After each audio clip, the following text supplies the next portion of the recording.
La tujalisuhum. Jangan duduk dengan lafziyah. Macam mana pula Ustaz Salman nak kata Asy'ariyah tu Ahlus Sunnah? Mereka Jahmiyah. Bukan saya kata, Imam Ahmad. Semua sifat Allah ada. Seperti mana kata dalam Quran dan Sunnah. Allah lahu basar, na'am, Allahu basir, Allahu sami', Allahu alim. Al-ilm, sifat Allah. Tapi Mu'tazilah wal Jahmiyah semua dalam sesat, dan Asy'ariyah mereka ni menafikan sifat Allah. Kemudian datang Asy'ariyah dengan fahaman mereka yang lagi mengeliru, mereka hanya kata Allah ada 20 sifat dan nafikan sifat yang lain. Sebab tu kita kata, kamu, yalah saya tahu Asy'ariyah kadang-kadang kata, kami kata Allah melihat. Baik, kalau kamu kata Allah melihat, bukankah manusia pun melihat? Kalau kamu isbat, tengok, itulah kekeliruan Asy'ariyah sekarang. Kekeliruan dan kebingungan mereka. Kamu kata tak, wahai Asy'ariyah, Allah tu melihat? Ya, kami kata Allah basir, sami'un basir. Baik. Basir, bukan kalau awak kata basir maksudnya ada mata? Keliru terus. Kita kata Allah basir, Allah ada mata, tapi bukan seperti kita. Nampak tak mereka ni keliru? Kamu kata Allah sami', ya kami kata Allah sami'. Bukan kedengaran memerlukan telinga. Macam mana tu? Kelang kabut mereka. Assalamualaikum warahmatullahi wabarakatuh. Bismillahirrahmanirrahim. Allahumma sholli ala sayyidina Muhammadin wa ala alihi wa sahbihi ajma'in, amma ba'du. Ja'alana wa iyyakum min ahlil khair was sa'adah fid din wad dunya wal akhirah. Amin Allahumma amin. Akhirnya apa yang saya ucapkan mulai terbukti dengan nyata bahwasanya memang Ustadz Salman ini akidahnya bukan akidah Wahabi. Tidak sama dengan apa yang ditulis dalam kitab-kitab ulama Wahabi. Sehingga pada akhirnya Ustadz Salman pun diprotes oleh Ustadz Mohib Khouli kalau tidak salah. Yang memang beliau ini mungkin yang Wahabi. Dimana dari cara bernarasi saja itu sudah sangat jelas. Dia menganggap mata Allah itu sebagai alat untuk melihat. Dengan sepotong kalimat wala tujalisuhum yang ditulis dalam kitabnya Imam Ahmad, kitab kompilasi akidah Imam Ahmad, ketika bicara tentang Jahmiyah, lalu Asy'ariyah digolongkan kepada golongan al-lafdiyah yang mengatakan bahwa al-faduna bil Qur'ani makhluk, lalu dianggap itu sudah bukan Ahlus Sunnah wal Jamaah, itu sudah Jahmiyah, sudah keluar. Maka diproteslah Ustaz Salman ini, kenapa memasukkan Asy'ariyah ke dalam Ahlus Sunnah wal Jamaah. Dari sini kita sudah semakin paham bahwasanya yang berdebat kemarin itu tidak mewakili orang yang berakidah Muhammadiyah. Seharusnya yang berdebat ya orang ini. Ya, tapi mungkin karena dia tidak di levelnya sehingga tidak diajak berdebat ya.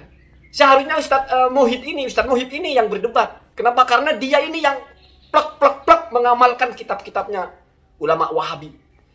Yang mengatakan tangan itu adalah alat Allah untuk memegang. Ada jarinya 5. Coba Anda bayangkan narasi orang ini. Katanya Asy'ariyah itu bingung. Kenapa kok bingung? Allah melihat iya, tapi matanya bukan seperti kita ada matanya. Kata dia, loh, kita melihat ada matanya. Berarti Allah melihat harus ada matanya juga. Saya bertanya, Allah mendengar, berarti Allah ada telinganya. Dia kan ngomong begitu sebetulnya. Jadi Allah itu butuh alat juga. Itu berbantahan secara tajam dengan ucapan Imam Ahmad. Nusbitu al-yad sifatan lillah wa laisata bijarihataini. Itu sudah sering kita bahas. Kita yakin karena ada nasnya yadullah. Iya, itu sifat Allah, bukan jisim Allah. Alat itu jisim, perangkat hissi, materi. Maka dari itu kita menafikan bahwa itu adalah jarihah. Jarihah itu apa sih? Alat pembantu atau alat penunjang anggota tubuh. Itu namanya jarihah, makanya anggota tubuh. Tangan itu jariyah untuk mengambil. Mata itu jariyah untuk mendengar. Berarti kata Ustadz ini, kalau kita kembangkan, Allah mendengar ada telinganya. Kenapa? Karena konsep dia Allah disebut melihat itu karena ada matanya. Untuk mengisbat ada kalimat mata lalu dikaitkan dengan melihat. Sehingga bingung kalau kamu bilang Allah melihat tapi nggak ada matanya. Lah, justru itu yang membedakan antara Allah, antara makhluk dengan kholik. Makhluk itu af'alnya butuh wasail, melihatnya butuh mata, bicaranya butuh mulut. Berarti orang ini juga meyakini Allah ada mulutnya karena Allah mutakalliman. Ada hatinya karena Allah marah. Telinga tidak bisa marah, mata tidak bisa marah. Yang marah itu hati. Begitu toh? Itu kan jelas akidahnya apa. Ya sama dengan kitab yang dipresentasikan oleh Ustadz Hidayat Nur itu. Bagaimana memang ulama mereka itu Wahabi itu ya ada namanya alat. Jadi Allah itu butuh alat. Kalau sudah butuh alat, namanya bukan qoimun bidzatihi. Berarti ada bagian-bagiannya, ada bagian tangan, ada bagian mata. Kalau yakin duduk, ada bokongnya. Mana ada duduk nggak ada bokongnya? Kan begitu kalau mau dikejar-kejar. Berarti ya lengkap seperti seluruh satu tubuh. Ada kepalanya, kalau ada kepala, ada mata nggak ada kepala gimana? Terus kamu bilang, wah jangan pakai akal. Itu pakai akal. Nggak terima kalau bilang Allah mendengar, lalu ditanya, terus dengarnya pakai apa? Karena berpijak kepada konsep Allah melihat pakai mata. Itu bukan musyabbih. Jadi itu ya, itu kenyataannya begitu. Seharusnya yang berdebat ya orang-orang begitu. Itu mirip dengan ustaz-ustaz di Indonesia ini yang menyerang-nyerang Asy'ariyah itu. Yang ngotot bahwa Asy'ariyah itu Mu'tazilah lah, ngotot Asy'ariyah itu Jahmiyah lah. Kalau Ustadz Salman justru memuji Asy'ariyah, Asy'ariyah itu punya jasa, yaitu membungkam mulut orang-orang Mu'tazilah.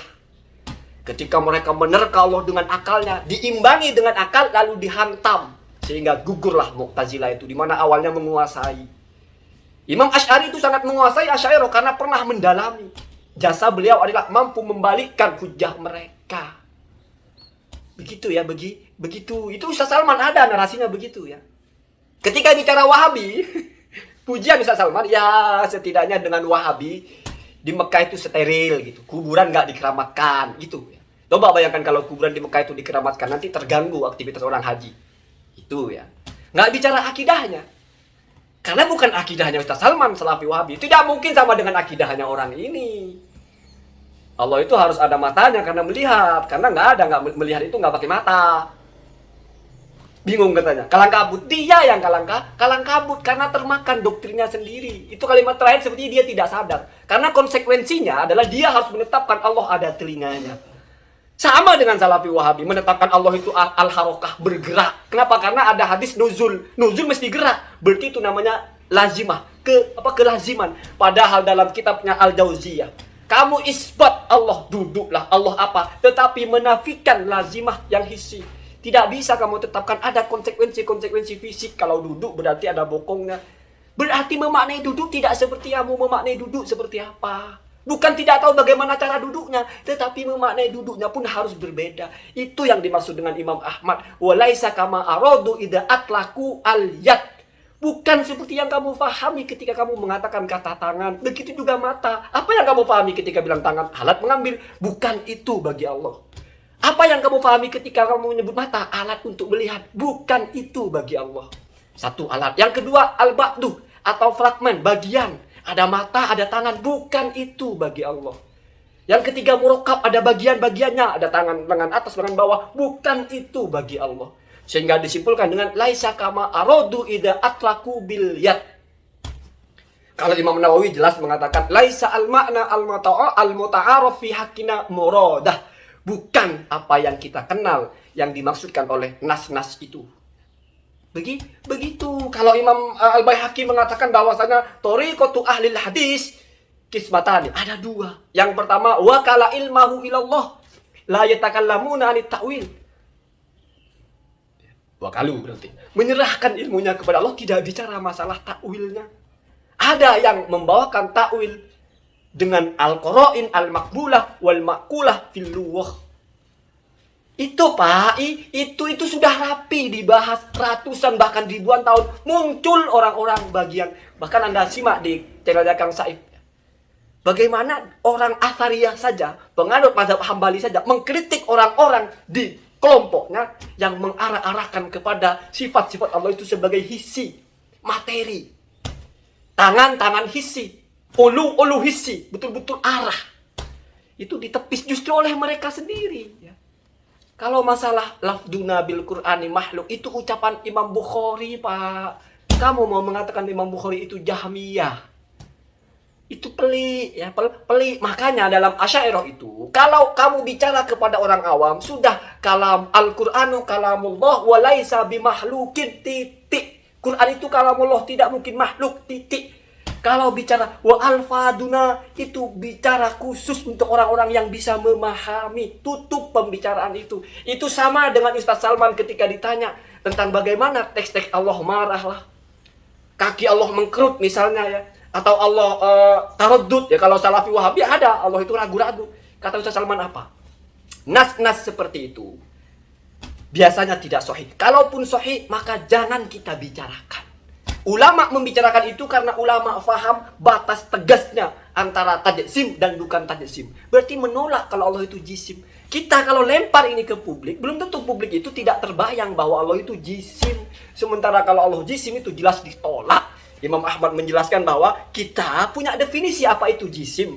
Maka dengan definisi ini, Allahu munazzahun min ayyakuna jisman. Walaupun tidak ada dalilnya, walaisallahu bijismin.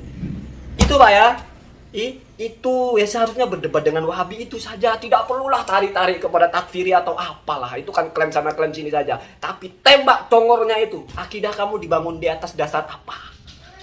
Jangan-jangan mentok di ulama yang menyelisihi ulama-ulama sebelumnya. Tapi kamu keluar-keluar ini sudah pemahaman Al-Quran, pemahaman Al-Hadis. Kembali kepada kitab dan sunnah. Assalamualaikum warahmatullahi wabarakatuh.